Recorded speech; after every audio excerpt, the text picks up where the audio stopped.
शब्द रूप। आज हम लोग क्या पढ़ेंगे? शब्द रूप। कल आपने देखा होगा कि हमने पढ़ा था शब्द रूप पुल्लिंग का। क्या पढ़ा था? पुल्लिंग का। तो आपको बताया था कितने लिंग होते हैं?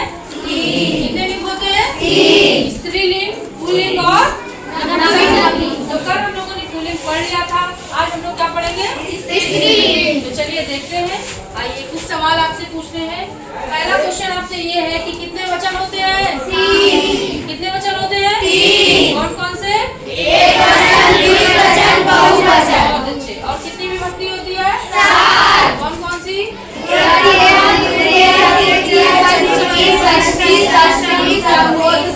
बस संबोधन आपकी विभक्ति में गिनती नहीं होती। तो चलिए आपको हम इसको पढ़ना बता देते हैं ताकि आपको ये पढ़ना आ जाए और इससे आपको याद करने में भी आसानी हो। तो आइए देखते हैं। सबसे पहले आप एक साथ याद करेंगे तो आपको कंफ्यूजन होगा। एक वचन, द्विवचन, बहुवचन, बहुत सारे लोग एक साथ याद करते हैं, रमा, रमे, रमा। तो ऐसे याद करने में आपको जब एग्जाम में आता है कि आप दूसरा वचन का लिखिए तो आपसे कंफ्यूजन हो जाता है। तो हम लोग क्या करेंगे? सबसे पहले एक वचन को याद करेंगे, उसके बाद द्विवचन को, उसके बाद तो आइए हम लोग पढ़ते साथ में। एक वचन पढ़े, रमा, रमाम, रमया, रमायै, रमाया, रमायाम, हे रमे। फिर से एक बार पढ़ते साथ में, रमा, रमाम, रमया, रमायै, रमायाम, हे रमे। आप देख रहे होंगे कि आप यहाँ पंचमी और षष्ठी विभक्ति दोनों एक तरह चलती है। ठीक है, एक ही तरह है। तो इसको याद करने में भी आपको आसानी रहेगी। चलिए दो वचन की ओर चलते हैं हम लोग। रमे, रमाभ्याम,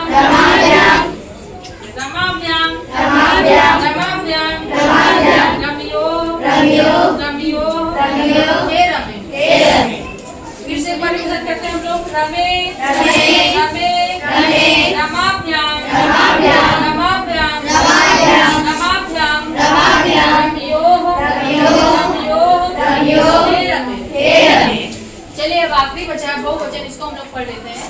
थोड़ा सा इसको याद करने में मुश्किल होता है क्योंकि इसकी लगभग सारी विभक्तियां अलग अलग है। केवल ये चतुर्थी और पंचमी सेम है, बाकी लगभग सारी चीजें अलग है, इसलिए इसको याद करने में थोड़ा सा दिक्कत होती है।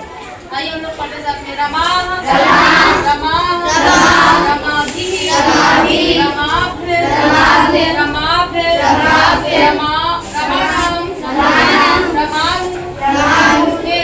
हे रमा। ठीक है, आपको अब सारी विभक्तियां पढ़ने में आ गया होगा। और इन बच्चों में किसने क्या समझा? चलो तो पढ़ाओ। देखो, रमा, रम्या, रमायै, रमाया,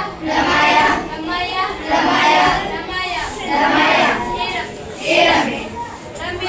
रमे, रमाभ्या, रम्यो, हे रमे।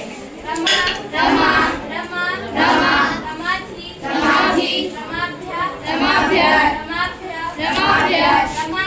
रमानाम, रमानु, हे रमे। जैसे अभी आप लोग पढ़ नहीं पा रहे थे इसके पहले, लेकिन आप देख पा रहे होंगे इसमें बहुत अच्छे से पढ़ा है। और ऐसे कि अगर आप एक दो बार उसको पढ़ेंगे तो आपको याद हो जाएगा।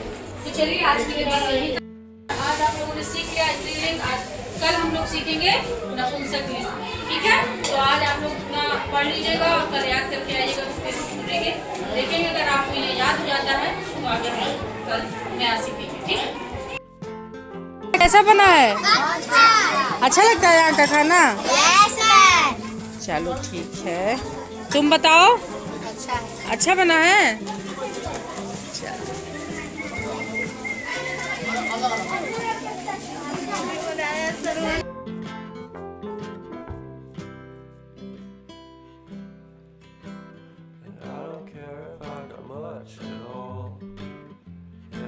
Small town, 'cause in the end we're all buried deep inside the same hole in the ground.